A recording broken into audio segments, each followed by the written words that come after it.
you have a difficulty connecting to your rear delts, and many people have that issue. They're trying to grow their rear delts, but they can't necessarily get connected to this one single muscle right there. You don't have to necessarily lean forward too much, but in my situation, I will, because I am basically doing a reverse fly up towards the sky, because if I were just standing up straight, this would be more of a rear side. But if I bend down at about a 45-degree angle, then this is rear delts. Now this is just a reverse fly. Same thing you do on a machine, but instead you're using the dumbbells. Now for this first set, this was my angle. If this doesn't work for you, try placing the head directly together. If placing it directly together doesn't work, adjust. Just keep on adjusting until you find that connection to your rear delts. Once you get pretty good at it, whichever angle you decide to pick, I basically want you to do it with one arm. You can stick the other arm out to counterbalance it, but when you do it with one arm, it's a lot easier to focus on that connection with your rear delt because you only have one thing going on.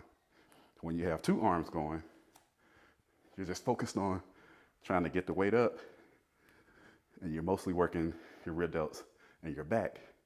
But if you do it with one arm, literally only feel that in my rear delt.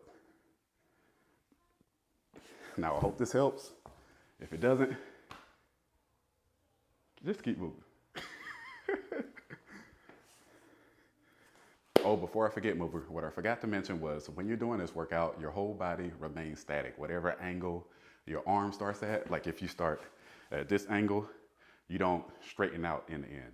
If you start at straight, you don't bend your arms in the end. You're only pivoting at the shoulder, working your rear delts. You're not necessarily working triceps.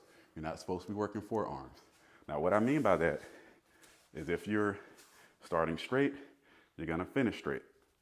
If you start with the bend in your arm, you're gonna finish with the bend in your arm. Keep the main thing the main thing. If your rear delts is the main thing, make sure that's the only thing that's pulling most of the workout. That is your primary mover.